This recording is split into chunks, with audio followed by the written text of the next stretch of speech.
मार्च का दिन राहुल गांधी के लिए बड़ा बुरा था। मोदी सर ने मामले में 2 साल की सजा उन्हें सूरत कोर्ट ने सुनाई थी, जिसके बाद उनकी सांसदी चली गई थी। लेकिन अब कहानी दूसरी तरफ पलट गई है। यानी आपको वो जज याद हैं जिन्होंने राहुल गांधी को सजा सुनाई थी?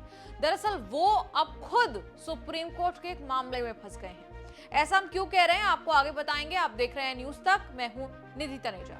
दरअसल ये मामला जजों के प्रमोशन के मुद्दे से जुड़ा हुआ है। सिर्फ 2.5-3 महीनों में ही सूरत के जुडिशियल मैजिस्ट्रेट हरीश हसमुख भाई वर्मा का दूसरी बार प्रमोशन हुआ।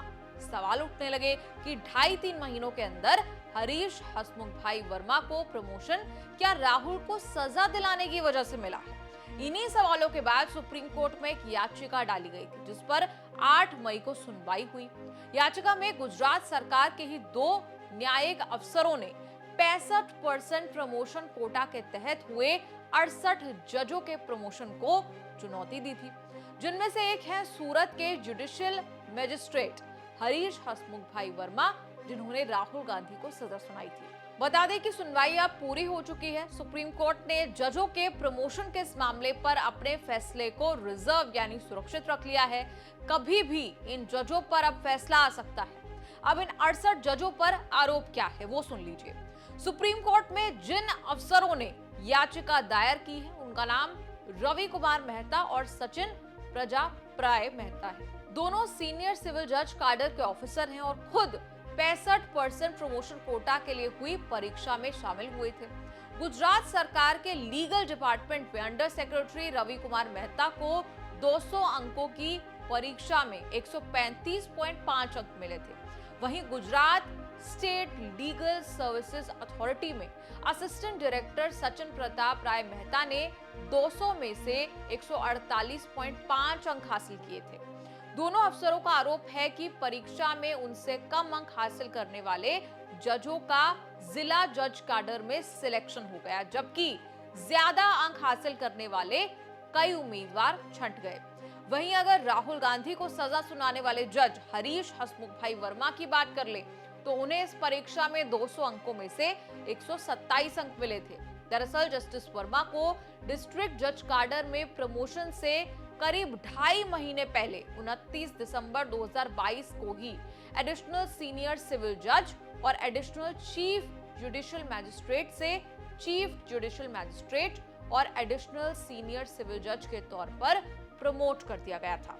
अब इसी पर सवाल उठने लगे। बता दें कि गुजरात हाई कोर्ट ने 10 मार्च 2023 को 65% कोटा के तहत प्रमोशन के योग्य पाए गए 68 जजों की ये लिस्ट जारी की थी। इस लिस्ट को अगर आप देखें तो 100 से थोड़े ज्यादा अंक हासिल करने वाले उम्मीदवारों का भी सिलेक्शन हुआ है। लिस्ट में 100.5, 100.8, 102, 102.5 अंक हासिल करने वाले अभ्यर्थी भी हैं जिन्हें प्रमोशन मिला है। अब यहाँ गड़बड़ क्या हुई? दरअसल जिन 2 अफसरों ने सुप्रीम कोर्ट में याचिका डाली उन्होंने ये दलील दी कि 68 जजों के प्रमोशन में निर्धारित क्राइटेरिया का पालन नहीं किया गया है। आरोप है कि प्रमोशन के लिए परीक्षा के साथ साथ मेरिट कम सीनियरिटी क्राइटेरिया रखी गई थी, लेकिन सिलेक्शन सीनियरिटी कम मेरिट आधार पर हुआ। इससे योग्य और ज्यादा अंक वाले बाहर हो गए। मतलब कुल मिलाकर नाइंसाफी हुई। जनसत्ता के मुताबिक गुजरात हाई कोर्ट के नोटिफिकेशन में 65% प्रमोशन कोटा के लिए मानक तय किए गए थे। जनसत्ता की रिपोर्ट में कहा गया कि इस नोटिफिकेशन के पहले ही पैराग्राफ में साफ साफ लिखा गया है कि सीनियर सिविल जज से डिस्ट्रिक्ट जज काडर में प्रमोशन के लिए सूटेबिलिटी टेस्ट यानी परीक्षा के साथ साथ मेरिट कम सीनियरिटी ही आधार होगा। आपकी जानकारी के लिए आपको यह भी बता दें कि 65% प्रमोशन कोटा के तहत 200 अंकों की परीक्षा होती है, जिसमें 100 अंकों का रिटन टेस्ट होता है। इसके अलावा 60 और 20-20 अंकों के 2 असेसमेंट होते हैं, जो कि एनुअल कॉन्फिडेंशियल रिपोर्ट, पिछले 5 सालों के दौरान के डिस्पोजल और 1 साल के दौरान दिए गए जजमेंट पर फोकस्ड होते हैं।